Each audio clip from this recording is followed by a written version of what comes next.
Assalamualaikum warahmatullahi wabarakatuh. Perkenalkan, nama saya Dinanti Putri Amalia. Saya dari Universitas Muhammadiyah Jakarta, Fakultas Ilmu Pendidikan, Prodi Pendidikan Bahasa Indonesia dan Sastra, kelas AB semester 2. Kali ini saya akan menceritakan tentang kisah Nabi Saleh. Nah, pada suatu hari kaum Samud hidup di suatu dataran yang bernama Al-Hijr yang terletak di antara Hijaz dan Syam. Nah, dataran ini tuh tanahnya tuh sangat subur dan juga kekayaan alamnya melimpah, dan penduduk-penduduk di sana pun sangat sejahtera. Tapi sayangnya penduduk Samud sendiri memilih untuk tidak beriman kepada Allah. Mereka lebih memilih untuk menyembah berhala-berhala. Nah, pada tak lama kemudian Allah pun memutuskan untuk mengutus Nabi Saleh untuk meluruskan keyakinan para kaum Tasmud ini. Nabi Saleh ini juga berasal dari kaum Tasmud. Nabi Saleh ini memiliki sifat yang cerdik, cerdas, pintar dan tangkas, rendah hati, dan juga dia tuh mudah bergaul. Nah, Nabi Saleh pun mulai berdakwah dan mengingatkan kaumnya. Nabi Saleh pun berkata, "Wahai saudaraku, Allah adalah Tuhan yang telah memberikan nikmatnya kepada kita. Bersyukurlah kepadanya, tinggalkanlah patung-patung yang mati itu," kata Nabi Saleh. Lalu dibalas oleh kaum Samud, "Hei Salih, kau gila.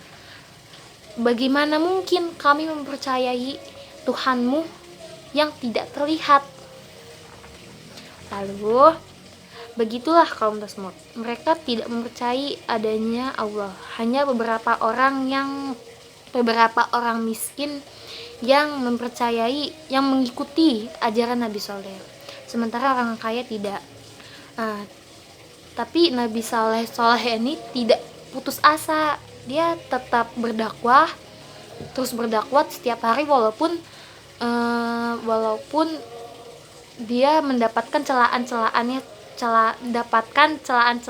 dan hinaan setiap hari.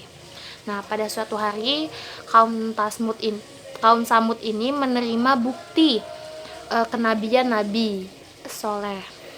Nabi Saleh pun mengajukan perjanjian kepada kaum Samud. Jika dia menunjukkan mukjizatnya, maka kaum Samud sendiri harus beriman kepada Allah. Setelah ada kesepakatan itu, Nabi Saleh pun berdoa kepada Allah, "Ya Allah, dengan memohon ridhomu, tunjukkanlah kekuasaanmu kepadaku," kata Nabi Saleh. Lalu pada hari yang ditentukannya, kaum Samud berkumpul di sebuah bukit.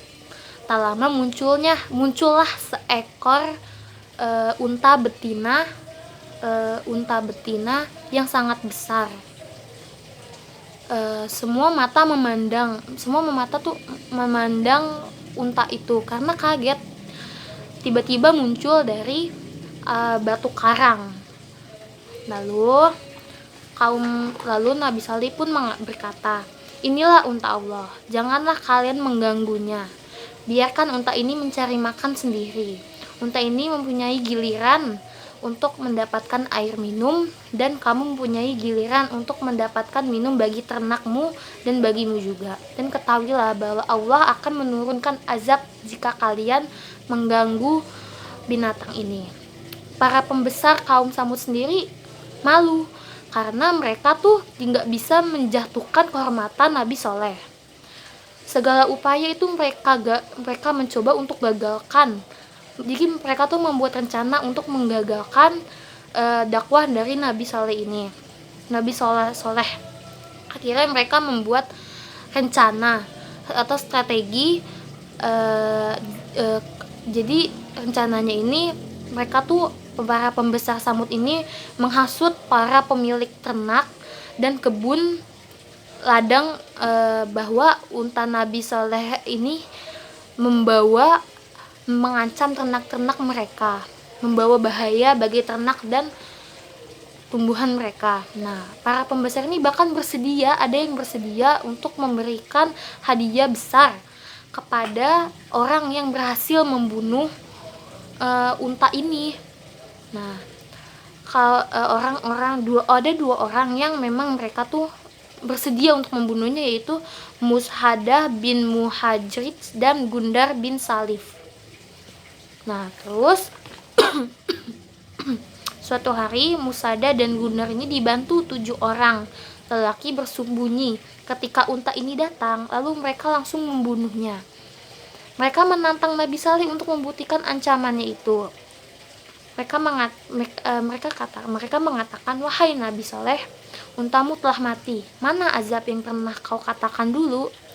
Ejek Gundar, "Aku pasti telah." Tapi kata Nabi Saleh, "Aku telah memperingatkanmu, maka tunggulah azab dari Allah."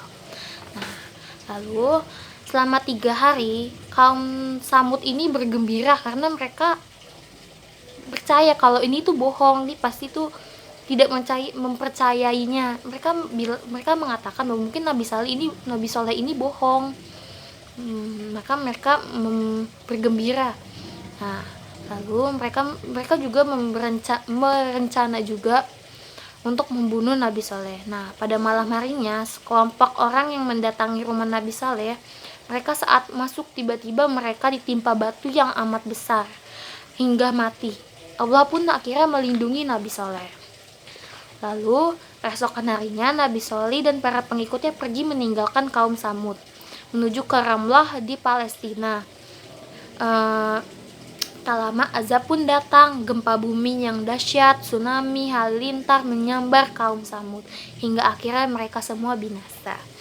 Ya, itulah cerita dari saya. Assalamualaikum warahmatullahi wabarakatuh.